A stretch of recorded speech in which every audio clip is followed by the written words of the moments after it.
RG one civil department నందు విశ్రాంతి భవనం ప్రారంభోత్సవం. ఆర్జీవన్ జీఎండీ లలిత్ కుమార్ ముఖ్య అతిథిగా హాజరై ప్రత్యేక పూజా కార్యక్రమం నిర్వహించి శిలాఫలకం ఆవిష్కరించారు. అనంతరం రిబ్బన్ కత్తిరించి విశ్రాంతి భవనంలో పలువురు అధికారులతో సమావేశం నిర్వహించారు. ఈ సందర్భంగా జీఎం మాట్లాడుతూ గత కొన్ని సంవత్సరాలుగా ఆర్జీవన్ సివిల్ డిపార్ట్మెంట్లో ఎందరో అధికారులు మరియు కాంట్రాక్టర్స్ వివిధ పనుల నిమిత్తం వచ్చిపోయే వారికి విశ్రాంతి భవనం ఎంతో ఉపయోగకరంగా ఉంటుందని తెలిపారు.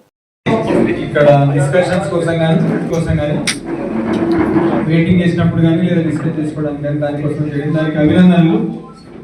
ముఖ్యంగా ఇక్కడ సివిల్ డిపార్ట్మెంట్లో పనిచేసేది ఆర్జీవన్ సివిల్ డిపార్ట్మెంట్ చాలా పెద్దది. ఇక్కడ దాదాపు 7,000 క్వార్టర్లు, ఇటు ఎన్నో బస్తీలు, అటు Ramagundam municipality plus development works, మన అన్ని మైన్లు, 4 మైన్లు, వీటన్నిటికి సంబంధించిన వర్క్స్ కూడా సివిల్ డిపార్ట్మెంట్ మొత్తం ఆర్జీ1, ఆర్జీ2, అడ్రియాల, ఆర్జీ3 కూడా కలిపి మనం వాటర్ సప్లై చేస్తున్నాం. ఇంత పెద్ద బాధ్యతల్ని సమర్థవంతంగా నిర్వహిస్తున్నందుకు సివిల్ డిపార్ట్మెంట్లో ఉన్న ఉద్యోగులకు, అధికారులకు, సూపర్వైజర్లకు అందరికీ కూడా మనస్ఫూర్తిగా అభినందనలు తెలియజేస్తున్నాం.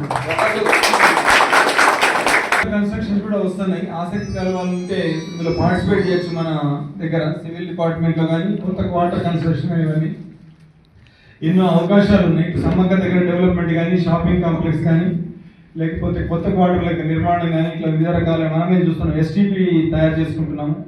అట్లనే ర్యాపిడ్ గ్రావిటీ ఫిల్టర్ కూడా మనం చేస్తున్నాం. అతిపెద్ద నిర్మాణాలు ఏరియాలో జరగడము, ఇదంతా సివిల్ డిపార్ట్మెంట్ ఆధ్వర్యంలో జరగడానికి సంతోషంగా ఉన్నది. దాన్ని మనస్ఫూర్తిగా మిమ్మల్ని అందరినీ అభినందిస్తున్నాను.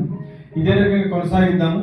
ఈ ఆర్జీవన్ ఏరియాకు, సింగరేణికి మన తరఫున సివిల్ డిపార్ట్మెంట్ తరఫు నుంచి పనులలో నాణ్యతను పెంచుకుంటూ ఇటు ఉద్యోగస్తులు వాటర్లకు సంబంధించిన కానీ, రోడ్లు అయితేనే, వాటర్ అయితేనే, అన్ని రకాల సదుపాయాలను కల్పించడంలో ముందుందామని మిమ్మల్ని అందరినీ రిక్వెస్ట్ చేస్తున్నాను. Thank you all.